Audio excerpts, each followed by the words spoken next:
नमस्कार। आज हम एक बहुत ही दिलचस्प कहानी पर बात करने वाले हैं। नमस्कार।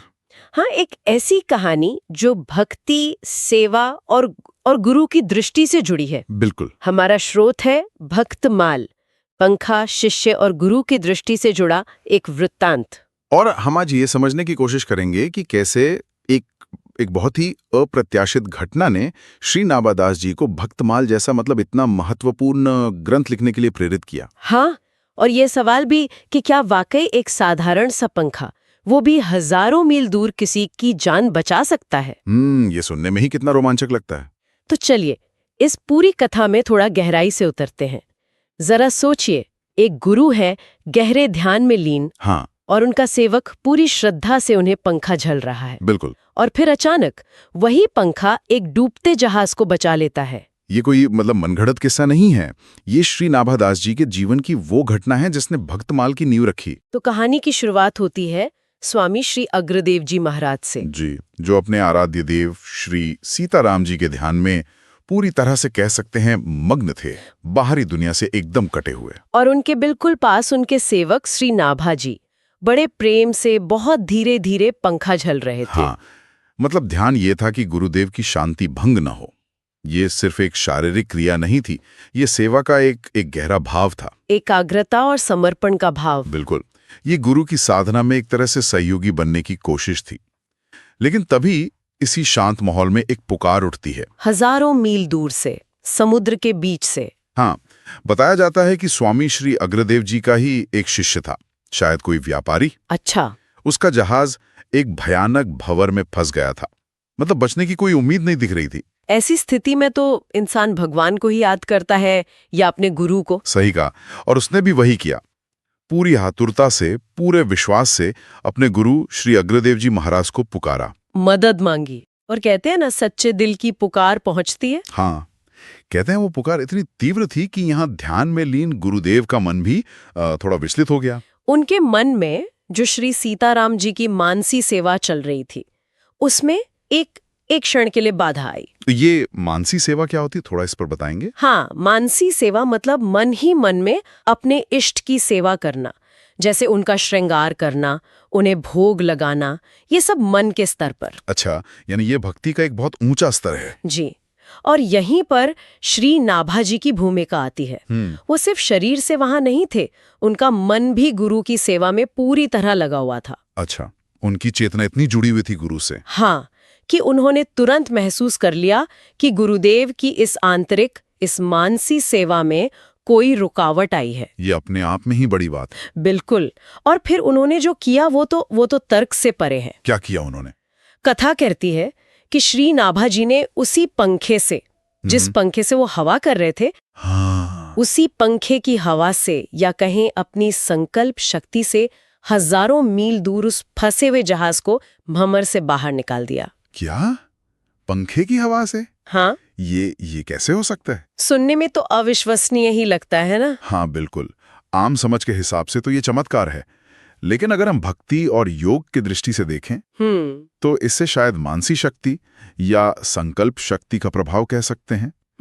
नाभा जी की सेवा में इतनी एकाग्रता थी, गुरु के प्रति इतना समर्पण था कि उनकी चेतना गुरु की चेतना से जुड़ गई। अच्छा। और हो सकता है कि गुरु की ही शक्ति नाभा जी के जरिए काम कर गई हो। ये दिखाता है कि सच्ची सेवा सिर्फ हाथ पैर चलाना नहीं है, ये चेतना का जुड़ाव है। हाँ, जो भौतिक नियमों से भी परे जा सकता है।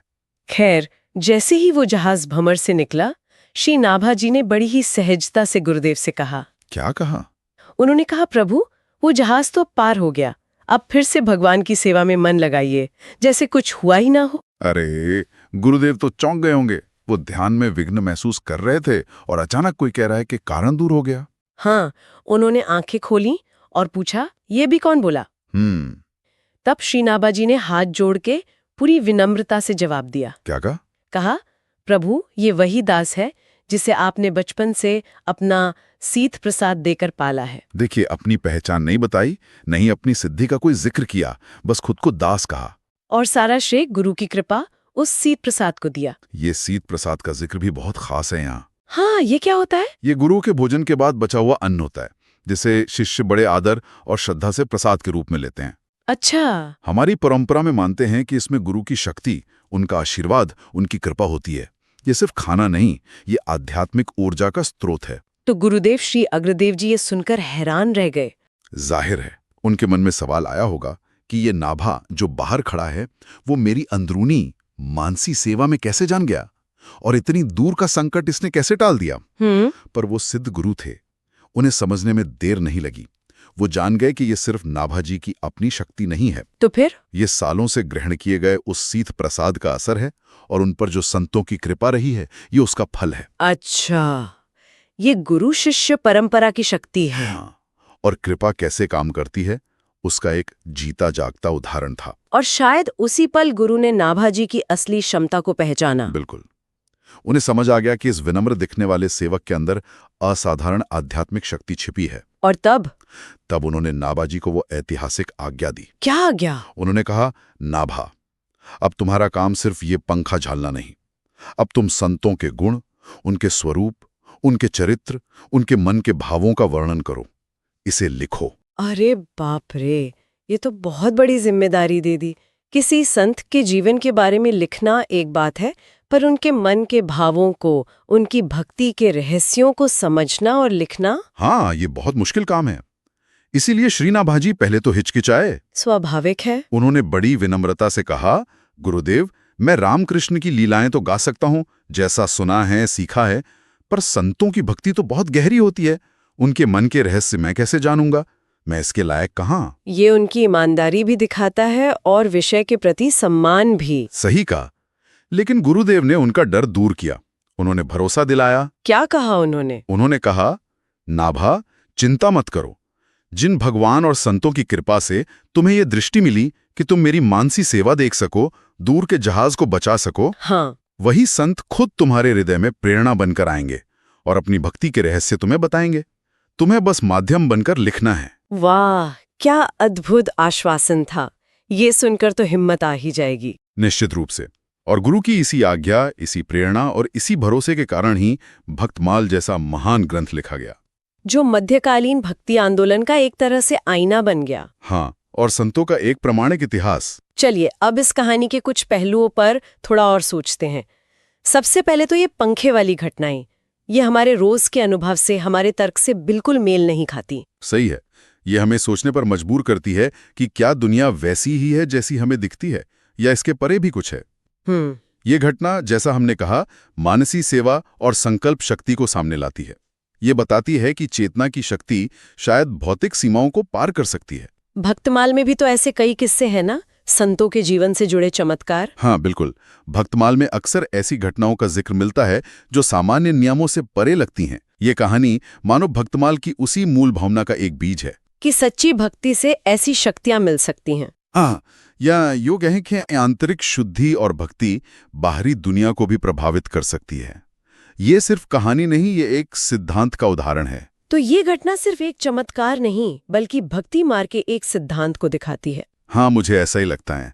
ये इस बात पे जोर देती है कि भक्ति सिर्फ भावना नहीं, एक सक्रिय शक्ति है। दूसरा पहलू है वो शिष्य की पुकार। हजारों मील दूर से वो पुकार गुरु तक पहुंची और नाभाजी माध्यम बने। ये गुरु शिष्य संबंध की गहराई कमाल की है। आजकल शायद हम कल्पना भी नहीं कर पाते ऐसे कनेक्शन की। हाँ, ये स्मरण की शक्ति को भी दिखाता है। जब शिष्य पूरी श्रद्धा से गुरु को याद करता है तो दूरी कोई मायने नहीं रखती, एक आध्यात्मिक जुड़ाव बन जाता है। और फिर गुरु का ये समझना कि नाभाजी की ये शक्ति सिद्ध प्रसाद और संतों की कृपा से आई है। हाँ, ये भी बहुत महत्वपूर्ण है। ये व्यक्ति की अपनी सिद्धि से ज्यादा परंपरा और कृपा के महत्व को बताता है। मतलब ये सिर्फ नाभाजी की पर्सनल अचीवमेंट नहीं थी। नहीं, इसे अगर हम बड़े दायरे में देखें तो ये पूरी गुरु परंपरा, संत संगति और कृपा के प्रवाह के महत्व को दिखाता है, जैसा भक्तमाल में भी बार बार आता है। हाँ बिल्कुल, भक्तमाल में गुरु कृपा और संतों के संग के प्रभाव का वर्णन बार बार मिलता है। ये कथा उसी परंपरा का एक जबरदस्त उदाहरण है। ये उन सूक्ष्म ऊर्जा वाले संबंधों की ओर इशारा करती है जहां विचार, भावना, कृपा ये सब दूरी के बावजूद बह सकते हैं। और फिर श्री नाभाजी की विनम्रता, इतनी बड़ी सिद्धि के बाद भी खुद को दास कहना। हाँ, और सारा श्रेय सीत प्रसाद को देना। आजकल के समय में तो ये सोचना भी मुश्किल है। ये विनम्रता क्या सिर्फ दिखावा थी? मुझे नहीं लगता। कथा इसे एक जरूरी गुण के तरह दिखाती है।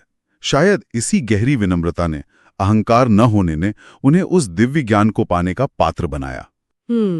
जब गुरु ने उन्हें इतना बड़ा काम सौंपा तो उनका पहला रिएक्शन अपनी अयोग्यता का था, गर्व का नहीं। तो क्या ये कह सकते हैं कि आध्यात्मिक रास्ते पर बढ़ने के लिए विनम्रता जरूरी है, अहंकार छोड़ना जरूरी है? ये कहानी तो ये इशारा करती है।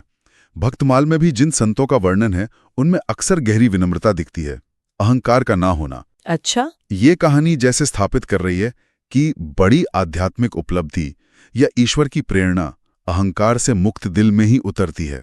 और ये सवाल भी उठता है कि महान रचनाएं या काम कैसे अक्सर अचानक हुई घटनाओं, दैवीय प्रेरणा और गुरु कृपा से होते हैं, सिर्फ व्यक्तिगत टैलेंट या प्लानिंग से नहीं। ये समर्पण का फल होता है। हाँ, विनम्रता और समर्पण का। और इन सब का नतीजा हुआ भक्तमाल का जन्म। तो ये घटना सीधे सीधे उस ग्रंथ का कारण बनी। हाँ, ये वो चिंगारी थी जिसने आग जलाई। गुरु अग्रदेव जी ने इस घटना में नाभाजी की वो खास क्षमता पहचानी। कौन सी क्षमता? संतों के अंदर के भावों को समझने और उन्हें बताने की क्षमता। उन्होंने नाभाजी को सिर्फ एक सेवक नहीं समझा, बल्कि एक ऐसा माध्यम माना जो आने वाली पीढ़ियों के लिए संतों की विरासत को सहेज सकता है। तो भक्तमाल सिर्फ कहानियों का कलेक्शन नहीं है, इसका मकसद और गहरा था। बिल्कुल। गुरु की आज्ञा क्या थी? संतों के गुण, स्वरूप और भावों का वर्णन, यानी सिर्फ बाहरी जीवन या चमत्कार नहीं, बल्कि उनकी अंदरूनी साधना, उनके भक्ति भाव, हाँ, उनके विचार, समाज को दिए उनके संदेश, इन सब को लिखने की कोशिश थी। ये भक्तमाल को एक ऐतिहासिक दस्तावेज तो बनाता ही है, साथ में एक आध्यात्मिक गाइड भी बनाता है। इससे हमें उस समय के भक्ति संप्रदायों, उनकी साधना, उनके सामाजिक विचारों की भी झलक मिलती है। सही कहा। तो इस एक घटना ने न सिर्फ ग्रंथ लिखने की प्रेरणा दी, बल्कि शायद ग्रंथ की दिशा और उसकी गहराई पर भी असर डाला। ये समझने से भक्तमाल का महत्व और बढ़ जाता है।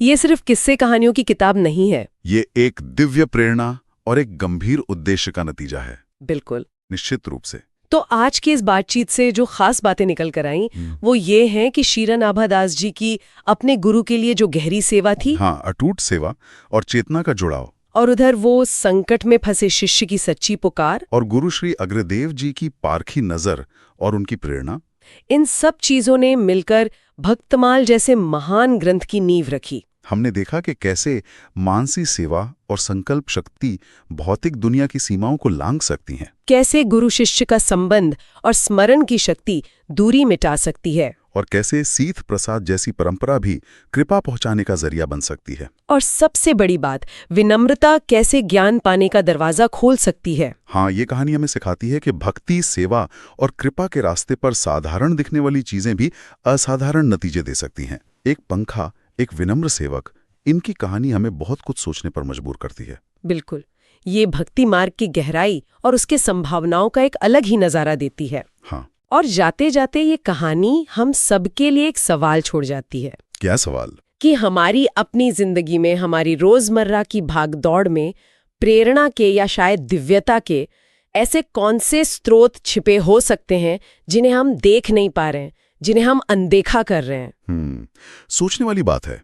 क्या हमारे आसपास की सामान्य घटनाओं में, साधारण लोगों में या रोज के कामों में भी कोई गहरा मतलब या असाधारण क्षमता छिपी हो सकती है? शायद जरूरत बस अपनी नजर को थोड़ा और खोलने की है। हाँ, चीजों को सिर्फ ऊपर ऊपर से न देखकर उनकी गहराई में झांकने की कोशिश करने की। इस पर विचार कीजिएगा।